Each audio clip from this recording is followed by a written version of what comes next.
Asking a question in class with the camera open. Yeah, I'm trying to find one that I Two did. screens. 2 screens, yeah. So you can see, like, this is a reading question that I just did on Monday for yesterday's class. And, like, I've got, 14 responses out of a class of 30. Like, so they will get pretty active sometimes. Like, almost half the class contributed on that one. And I also, like, I'll stop to say, that I struggle with this a little bit to kind of get activity going on this, because I'm not the type of professor that's going to require that students post like X amount of times every week or month or semester, because I've done that, or I've been, as a grad student, I was a TA on classes like that, and I just sort of felt like it's too artificial to say, like, yeah, then they're going to comment, sure, but they're just sort of throwing anything out there just because because it's required, right? And it wasn't a very meaningful conversation. So I kind of have to continually kind of stress to the students that this is an important part of the class, right? And it is being monitored, right? Like, I do keep track of how much they're contributing, but I don't necessarily have a fixed number of posts. So it's like they need to have some activity, right? But what that means is it ends up being kind of a holistic thing at the end of the semester. I kind of sit down and I look at kind of what was essentially kind of the average amount of participation, and then who was at or above the average, and then they get essentially full credit for this whole class engagement assignment.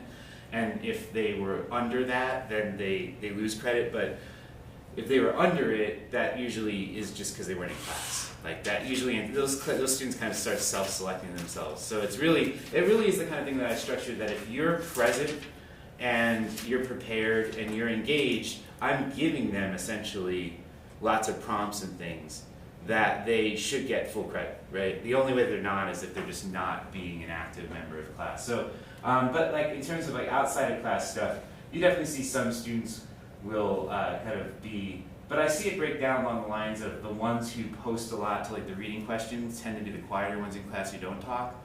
And then the ones who do talk don't contribute so much here. But that's where this is always kind of a two-pronged thing. They're still participating, they're just choosing to do it in a classroom space versus in the online space. And I don't want them to seem like they're in competition. They really are supporting one another. And so a lot of this is, again, designed to give opportunities to students who maybe just aren't comfortable talking all the time, to get who have a different learning style, right? Who may be a little slower or just a little shyer about it. So, I'll do a number of things that kind of gives a baseline of participation. Like, so here's one that I did, and it was a little bit of a group thing, so it wasn't that everyone in the class did it, but we had a conversation about this concept of what's called videos of affinity in the book that we're talking about. Basically, it's like vloggers, like people on YouTube who are doing these kind of very casual personal videos where they're sort of talking just directly to the camera about usually often like everyday kind of things. And there's this theory about this idea of how this is this kind of important form of social action or whatever. So we go through it, I show them examples, we talk about the way it's theorized in the textbook, and then I had them get together in groups and pick out examples that they knew from their personal experience. So this is an example of where I really do require them to have computers with them essentially all the time, because I'll send them online to go search for something. So that in groups of 4 or 5, they go online and it's kind of a fun, light thing, but it is indeed very much tied into like an important concept of the class, where they find videos that they think match up with the sort of the what we've described. And so they actually ended up sharing way more than they needed, because there were probably only 6 groups in the class, but I think they posted something like 13 or 14 videos, right? So they got really into it, right? And they were playing me videos in class as I was moving around the room, and then they were posting them there to share. So this is kind of thing we did maybe at the end of class as a bit of a kind of a cap, like a review on a big concept. And so I didn't necessarily go around the room and say, okay, everybody, like, show me your video, whatever, but they can post it here, and then they can go and watch each other's if they want, and I can also then kind of, after class, kind of do a rundown and see how well that went or whatever, right? As an assessment tool, kind of for my own teaching as well as for their learning. This one is like another question. These sort of things that often wouldn't make much sense if someone was like not in class to you, that it's hard for them to participate, but like this very much is following like a 10-minute kind of discussion of different reasons why, kind of social theories about why people make selfies and stuff. And so this is an example of like what I'll do. I'll put the prompt up after going through this material, and this is like an individual one. So I'll do some of them, like that last one was kind of a social activity where they were doing it in groups. This is a solo activity where it's basically like what, you know, in other people kind of pedagogically they call them like 1-minute papers. You know, these kind of idea that they'll do. It's a quick write. So I'll have them. I'll give them this prompt. And I'll say, you know, take 2, 3, 4 minutes to write, and I'll usually only ask them to write 2 or 3 sentences, but you can see even here they often end up writing like more like a full paragraph. And it's a nice, you know, a nice way of getting them to engage in particularly ideas that we might not be able to cover in class. Like, it's the kind of thing where I can ask this question in the classroom. And again, you might get that half dozen or you know, third of the class who's really active and they'll talk and they'll raise good points. But it doesn't mean that the other 2/3 aren't thinking, right? And sometimes it's just a time issue, and other times it's maybe whatever reason that they're just more shy. And I find that like they'll actually share like amazing things here that didn't even come up, right? So it shows to me too that like as a kind of in terms of outcomes, it shows to me that they're taking away kind of the big ideas from the class session or from the reading or whatever in a way that I can't always gauge just through a typical, you know, classroom. They go deeper than we can even get often.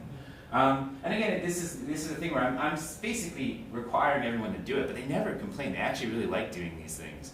I find that they, like, you know, I have to kind of stop them from writing quite often, you know, which is a little bit of the inverse of I find when I give them paper things to write on, they'll only give me like a couple lines. There's something about this that they're like, get it, it's tapping into their kind of culture and where they live. And they will often give me more and kind of more constructive work on these little, you know, social media posts than they will in kind of other types of writing in class.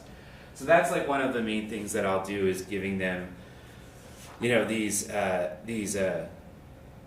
in-class posts, and then it serves. So this serves as like a central hub for the course, right? Like that I can very easily drive everyone, stop the class, and say, okay, everybody go on Yammer now and do this thing. Particularly in ones like with the last one though, where like they're sharing a link.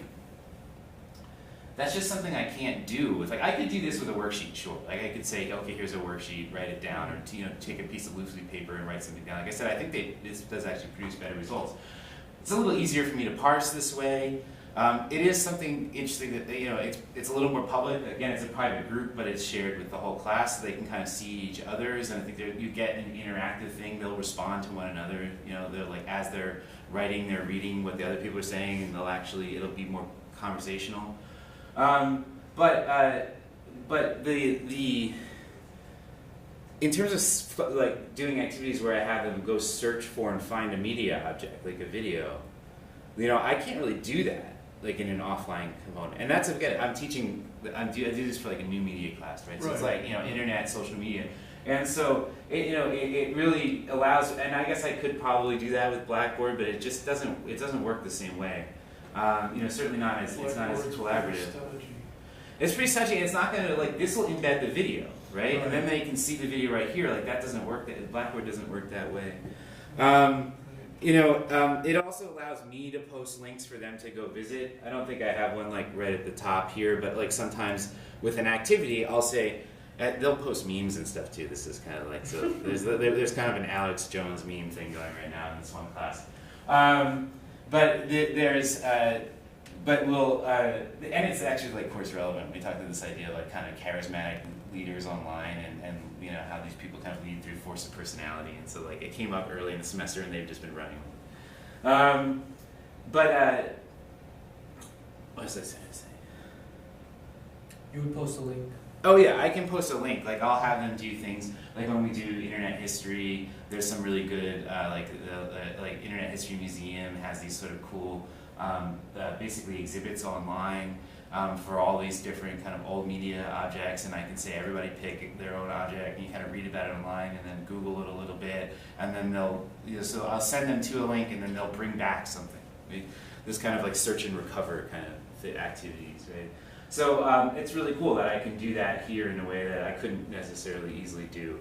And I can individualize it. I can either do it like have each class, a member of the class do it, and it works very fast, or have them do it in groups. Right? Is there credit associated with liking or not liking? I don't get to that. No, I don't. I don't really. What I track in terms of like adding up to credit at the end of the semester is like original posts. So, there's I could probably pressure them a little more to comment on each other's posts or to like them. But again, I kind of want it to be organic, And I do find, by the way, that this goes radically differently depending on the grouping of students. Like, I'll teach this class and I'll have 2 sections, and I'll have one section where it's kind of static. They use it when I tell them to use it. I post a lot of content that they never respond to, right? And then I'll have another section where everything that gets posted gets a response, right? And they share all sorts of content that I don't even ask them to share, which is actually the next point that I wanted to make, is that students can upload their own kind of course-related content about, kind of things that are going on in the internet culture tied to class topics. Like, again, I said, this is one, sometimes it's silly stuff. Like, I do an activity called Meme of the Day, where I try to get them to share memes and other kind of viral content with me that kind of pertains to the course, like loosely or directly. And I use that as like a conversation starter at the beginning of class. Again, sometimes, some classes give them to me all the time. This one I think you've seen as I'm scrolling through, there's a lot of them. Other classes don't give them very much to me, and then the activity kind of dies out. But when it works well, and they'll share stuff that I can then use just as a kind of loose way of getting like each class going. But sometimes we'll get like running jokes like this, but I have to figure out why my TA posted this. I don't get it yet. He has to explain it to me. But like this one, so I posted an article, but it was actually in response to a couple other students posting stuff about the Cambridge Analytica Facebook scandal, which in fact it was completely relevant to yesterday's class conversation, because we were talking about data tracking and stuff, and then this thing just happened. And I didn't have I couldn't really work it fully in the class, because it was literally like happening as we were speaking. But we did get kind of a couple students, before I even cued them, had posted things before class. There's a couple other videos and stuff here too about like, hey, this is going on, I'm concerned about this or whatever, just wanted to share it. And then we talked about it a little bit in class, and then with a couple others, and I think even in my other section then, they were sharing things after class about it, right? So it's a good way that I can let them post, they can post content. It doesn't always have to be in reply to threads that I start, right? Again, that's about, that's related to class materials. And I do find that often it'll be things like that happened, that we talked about 2-3 weeks ago, right? And then they'll be like, they'll just come across an article and be like, hey, this reminds me of that thing we were talking about with like identity like a couple weeks ago. And it really is just a good measure of me that shows that this stuff's sticking with them, right? Yeah, that's cognition. And the other thing that I really like about that in terms of like students posting content is, as I'm sure you will routinely experience, is that students will be talking in class about a topic, and they'll be like, oh yeah, I saw this thing the other week, and it was saying something about how like the Facebook AI robots were like getting too smart for the humans, they had to shut them down or whatever, like we were talking about AI and stuff. And I'll be like, okay, like, I don't fully know what they're talking about or whatever, so I'm like, find that article and post it, and so we can all see it, and they'll do it. Like often, like literally as I'm still talking, like 2 minutes later, like, oh, it's on the camera. So like anytime that they talk about things that can be that can be shared with the rest of the class, I'll be like, hey, find that and post it to Yammer so we can all take a look, and they do it. So it's a really nice way of also often making those kind of vague things, like a student will just sort of bring something up randomly and we're not sure what to make, or they kind of know what they're talking about, but the rest of the class doesn't. And I'm like, this is a way of kind of sharing with the rest of the class, and we can all evaluate it. How many of them do it, I don't always know, but it's there, right? It's there for the curious kind of to continue to explore.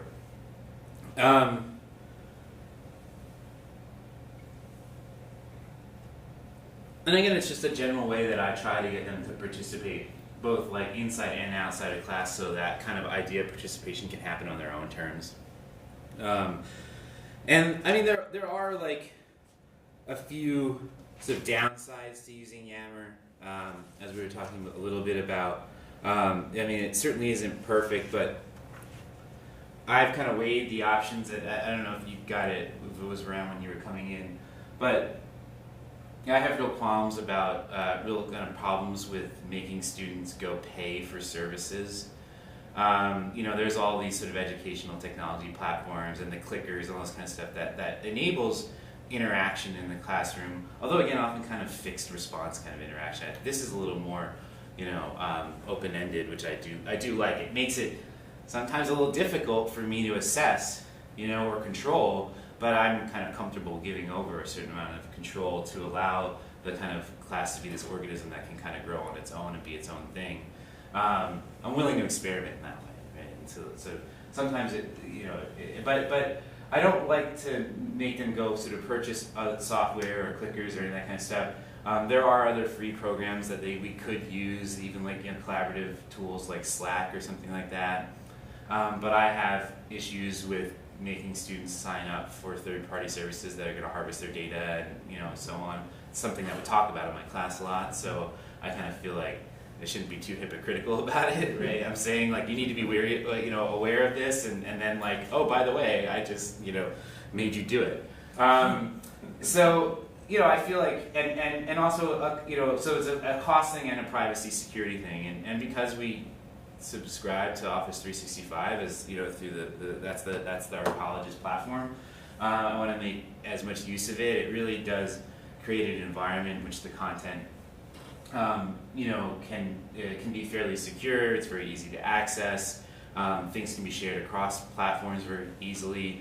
Like the files, you know, I can store files in OneDrive and easily connect them here. Students can upload, you know, when I'm having them do anything that's like audio or video, they can upload to OneDrive, and it's very easy to share it here, and so on. So, you know, but there are some things, like compromises I've had to make in order to give that up. And I think the one concern that, and I've talked about this with some other folks in my department about possibly using it. Then I know you know, from an instructor perspective, it does make evaluation a little hard if you expect there to be a program that's just going to sort of tally up what every student has done. Like, this doesn't do that, right? It's not going to sort of show you that, you know, Mandy has posted, like, you know, 18 times this semester, and what those posts, you know, like, and, you know, they were this many original posts and this many comments or whatever, right? It doesn't have those kind of analytical tools. And so I do have to kind of manually go through and just kind of keep checks in a book, you know, or on a spreadsheet. But I'm doing that already with, like, discussion in class anyway, so I'm just sort of adding this onto that same tally, right? Because again, I kind of consider them equal, like, things that they're posting here is equal to talking in class and stuff. So it's a little bit of extra work, but I just realized if I do it and I stop, you know, at least at the end of each week, if not after each class, you know, then it doesn't get too piled up. If I don't do it, then, you know, for a couple weeks, then it's a bit of, then I have to spend a half hour going through. But if I do it, it's just 5 minutes here, 10 minutes there, regularly. And, you know, the other thing that, you know, that is a little bit, well, it helps if you have TAs. So if you do have a class with TAs, that's something that's easy to kind of outsource to them. And I don't always have TAs, but I occasionally do. So it's something I can have them, because this is all kind of public, at least to the TA, because they're part of the group. So I'm not having to give them, like, any sort of special access to my Excel files or something like that. You know, they can just go on and keep their own tally and give it to me. No FERPA data. Right. There's not, like, really much. Yeah, there's not much issue there.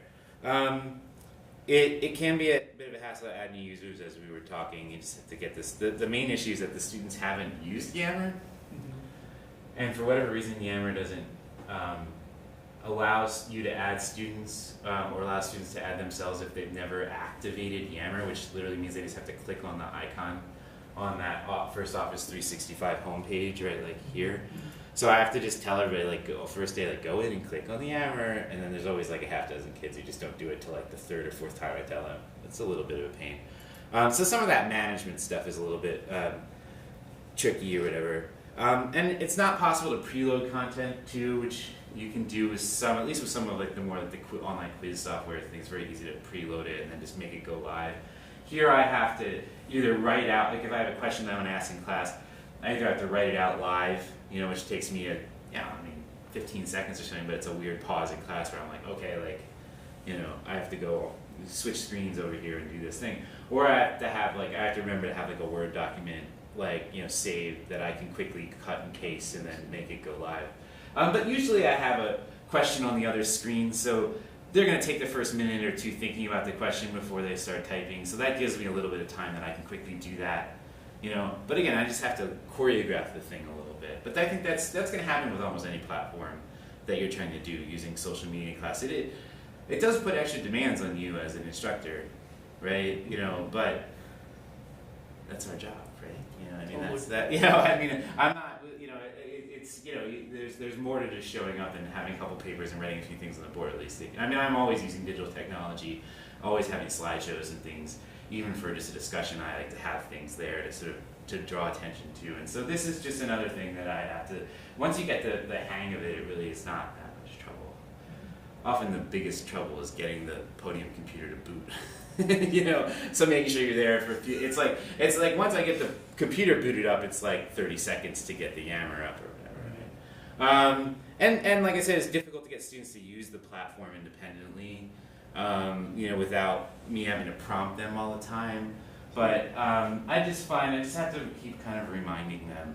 What size of class are you teaching? 30 students. This is usually what I'm doing in like a 30-student class, which is, so I'm doing like upper level 30-student courses in the Mass Comm Media Studies program. And again though, with the 30-student class, why I feel like it's also worth this kind of effort. All the stuff I'm talking about, kind of the outcomes that it produces, I think are more than worth the effort. But also, with a certain 30-student class, it's kind of impossible for me to get everyone to be talking like every class, right? I guess theoretically it's possible, but if I was just running discussions. But I'm always doing hybrid kind of lecture, seminar kind of stuff. So I'm lecturing a good bit, and then I'll break. And so then, with this, I can get everyone to talk or to participate, right? But doesn't necessarily mean I have to go around the room and have everyone say something out loud, which is going to take 15 minutes versus, 150 seconds or something that I can do here. And I can get, and again, it also, it doesn't require that everyone has to work within this sort of fixed parameter of like what participation means. I'm kind of opening up that idea, That's cool. And then the other thing that I use, I guess I could just talk about for a minute. This one's a little trickier for me to talk about because I don't have the slides and stuff, which I had a little bit more pulled up. But and you said you weren't familiar with Sway. Are you guys familiar with Sway? That was the first time. Yeah. And this is this is a presentation tool. They call it a digital storytelling app. That is, I like to say it's kind of a mashup of like a Tumblr blog post, like kind of more visual blog post, and like a PowerPoint presentation. So, and it's a good way of mixing. When I have them use it for short writing assignments. That in another class might just be a blog post or like a journal entry on Blackboard, like 400 words, 500 words, 750 words, sort of a short writing response kind of thing. That I can have them use this and add multimedia to it, so they can create sort of a short. It's essentially like a blog post, right? Like where they can have URL links into it to other kind. And again, I'm talking about internet culture and stuff, so they're studying social media and internet media.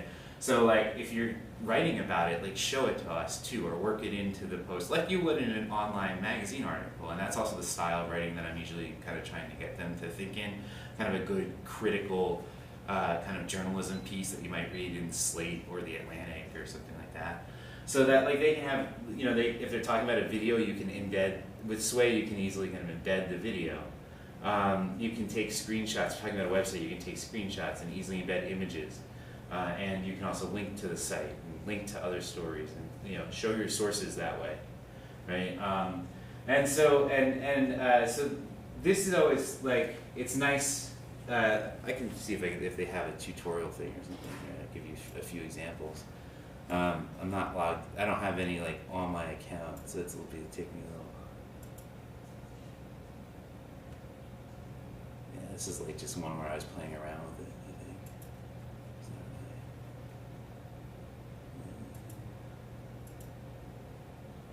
really. Yeah, it's not really. I haven't had students do it in a little while, so it's gonna. I'm gonna be like pulling through here for like 5 minutes trying to find one. So I'd like to show you what, but maybe.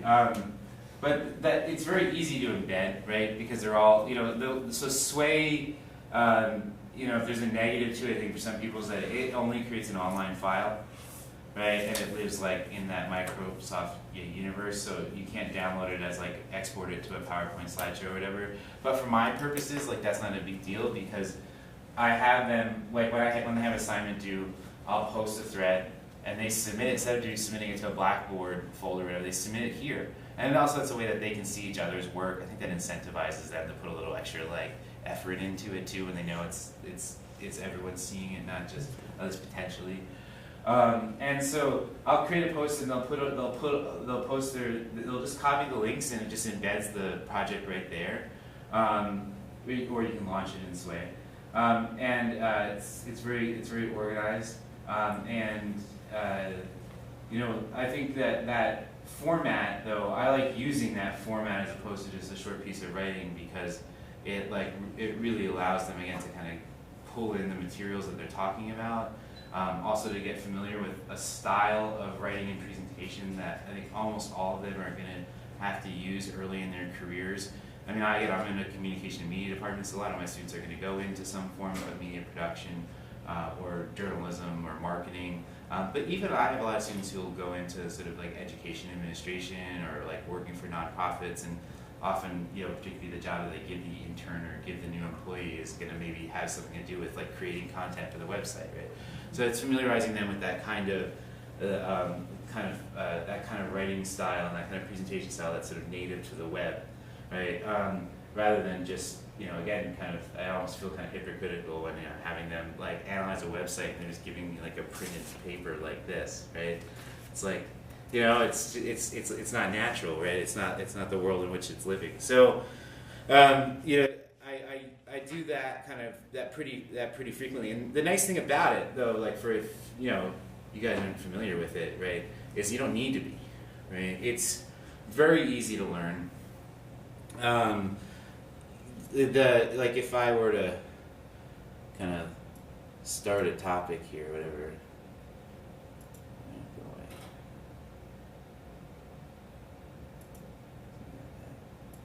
That's not. Let's see if that gives it. It's very like drag and droppy, and it actually walks you through.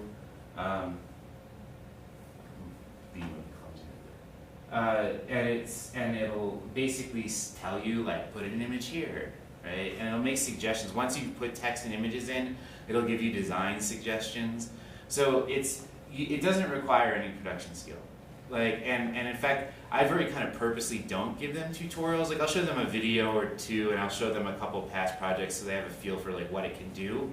But I don't give them tutorials because part of it, again, because I'm often doing very short writing assignments. It's like 400 or 500 words. So part of the assignment is like figuring out how to make that translate to this other format, right? And so I'm building in that they're going to spend time that they might otherwise write a longer paper in another class. They're going to spend time introducing themselves to this app. And so I really let them just sort of learn it on their own, because I've also taught enough media production that I know that generally I can tutorial them all day long. And until they actually get in and do it and start making their own mistakes and stuff, then they really don't get it, I mean, and so, and that helps usually when I'm, when we're doing video and stuff, for me to be kind of over their shoulders so they can holler at me when they hit a wall or whatever. But with this, it's really low stakes, and so they turn out some pretty cool stuff. Sometimes they just go pretty much by the template, and it doesn't look like much, but I'd still rather do this than just read a bunch of blog posts. But sometimes they come up with ones that are really nicely designed. I had a couple tied into the slideshow. that like clearly showed that they put like a lot of time and thought and effort into it. And then I'll talk to them informally, and a lot of the students say that they'd rather use this than PowerPoint, and they stop me in the hall next semester to tell me they're still using it in other classes and stuff. So it's it's I've generally been pretty happy with it, and it's like, and if it has any sort of, I think some students think it doesn't do enough for them. Like some students who maybe are a little more like inclined to like graphic design or something. But but for 99% of them, like that's a good thing, right? Because it's so simple, right? And again, it integrates very easily into Yammer. So like again, it makes it a way that, again, I like to have that kind of collaborative spirit going in the class where they're always sort of sharing. It's kind of, there's a few other things I do in other classes, but I think that kind of covers the main things I wanted to say about these two kind of platforms, particularly Yammer and the way I use it in my new media class. So, I also wanted to share something. Yeah. Has anybody heard of Menti? Menti. MENTI? No. Okay, so I hadn't heard of this until the day before yesterday. There was a candidate that was interviewing, and she was given a teaching presentation that she uses in class, and it's really cool. So it's similar to some of those polling things, like the clicker kind of thing, which you pay for, but this is completely free. So you just go to Mentimeter, MENTIMETER, Mentimeter.com, and you can set up your questions. And you can set, so let's say you ask a question, you give 4 options, and then it generates a code for you, a unique code for you. So in Classroom, you open this up and just ask students to go log into www.menti.com and put in that code. All of the questions you created under that code for that class pops up, and they instantaneously answer the question. They can give their name, they can use a pseudonym, whatever they want if they don't want to reveal who they are and stuff like that. And instantaneously it shows up. So 4 options, how many people answer which, and what's the right answer, and it even allows for open-ended answers to come up. You can post over. So you ask a question, what do you think of international trade or something like, oh, it's bad for the country, or something like that. And it pops up, and all of those things that populate instantaneously on the screen. Neat. Yeah, there's a few others of those, like Socrative is one that I know some of my colleagues use that's like somewhat similar. You have like a room code and everyone logs in. Right. I've used them a couple times, but then I've like, and the nice thing about those two is they tend to do a little bit more analytics and sort of like tying the students, that they'll export to a spreadsheet. But I sometimes I get also juggling things in the classroom.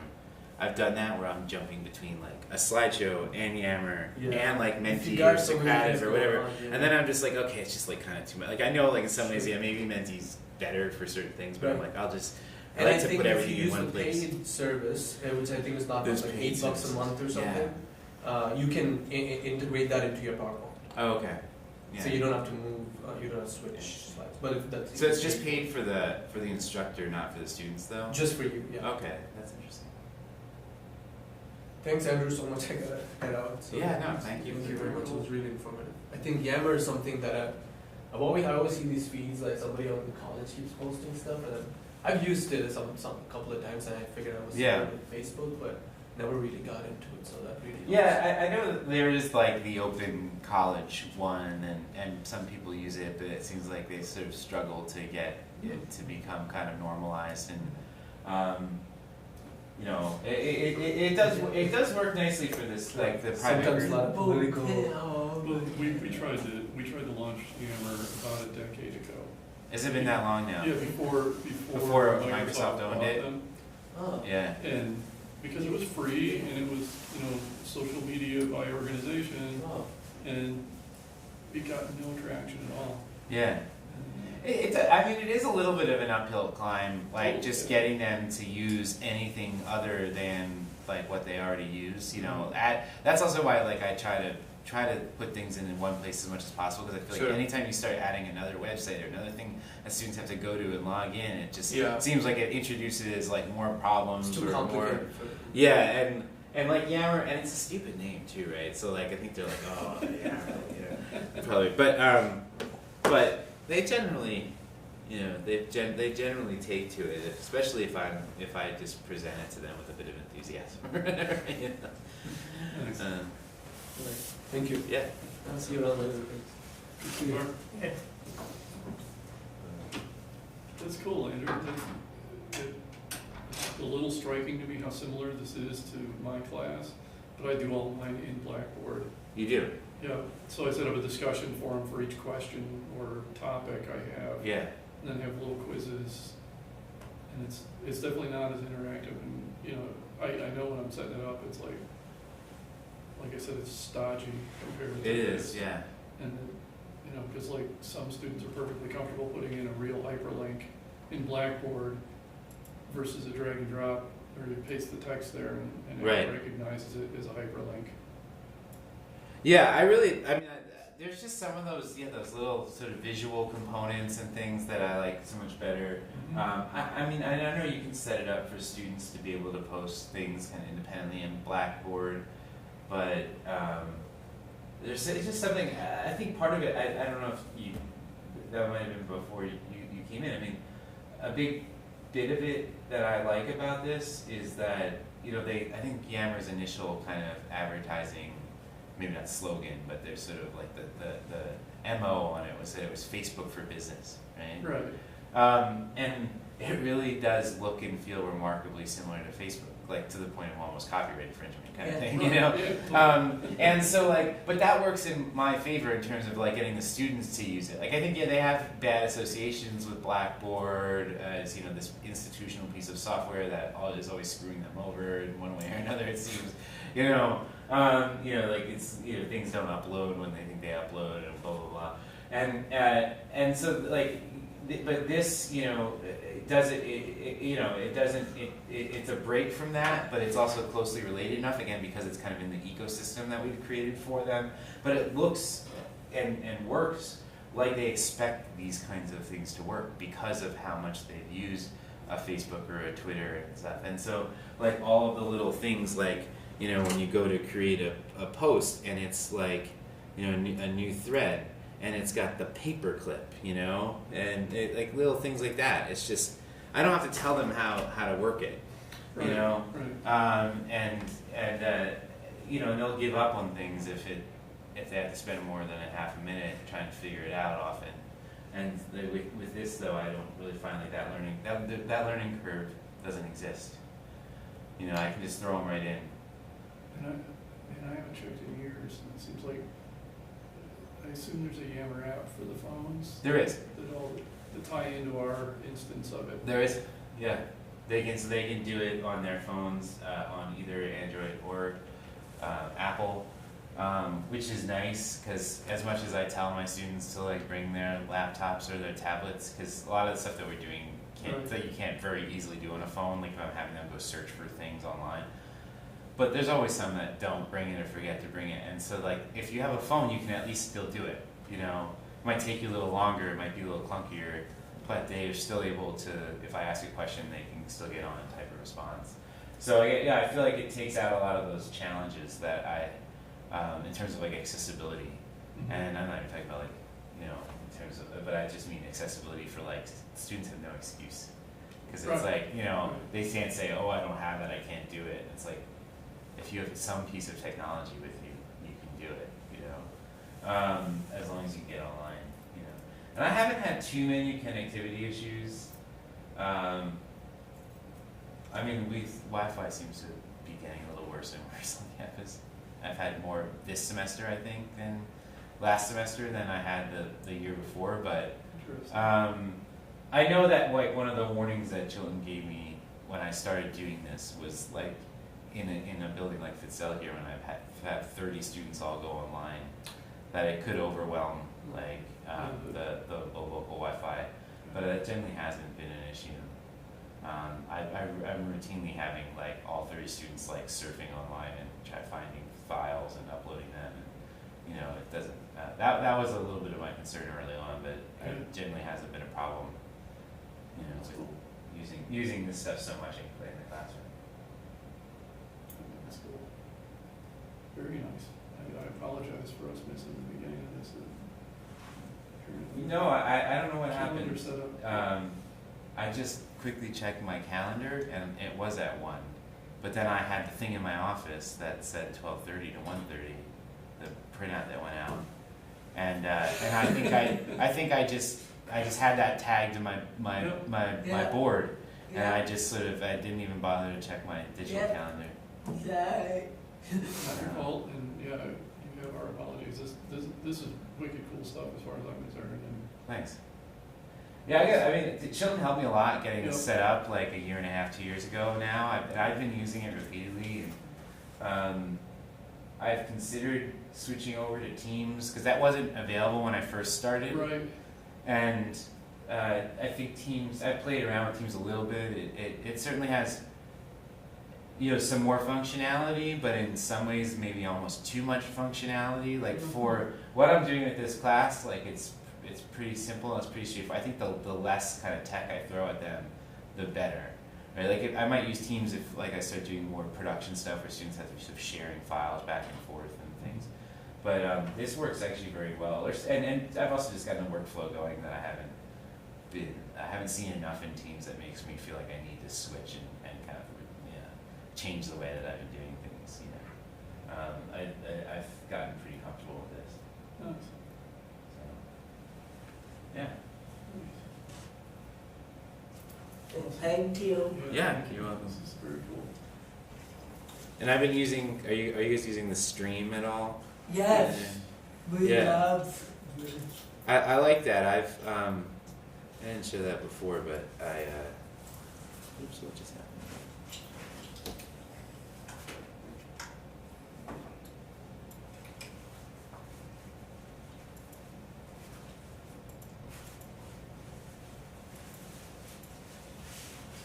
Oh. What happened to that left menu bar? Yeah, drag the whole browser to the right. You grab the gray up at the top. Like Like right- here? No, higher up. Higher, Higher. higher. Oh, higher. There you go. Drag that to the right. Not that far. Just keep. There you go. And The blue. it didn't bring it back. Yeah. Oh, there there it you is. go. There it is. Yeah, there's one of the upgrades they did in Blackboard is when you reduce the size of your browser to something close to a square, then the home column goes away. I teach other film classes, Right. and I put all the movies and everything in here, and I can and because I'm ripping them like off of DVDs, like my own DVDs, so then I always do this. I do the subtitling that way, but I could also do it like I know. Was it YouTube? Is YouTube the workflow that you guys are using to? No, we've switched to Stream because Stream's. Our Stream does it off of. They use like YouTube's, I think. No, I think they have their own built-in. They're their own now. But so I could use it for that, but I use my own. But either way, like I've stopped having to put movies like on reserve in the library, or having to rely on like Netflix and all that kind of stuff by just putting. I have a 14-week class. I teach a film a week, feature-length film a week. Okay, yeah. So I put them all here, and they're high. I can get high quality. It'll take anything I throw at it. Yep. It doesn't have a file limit size or anything. Right.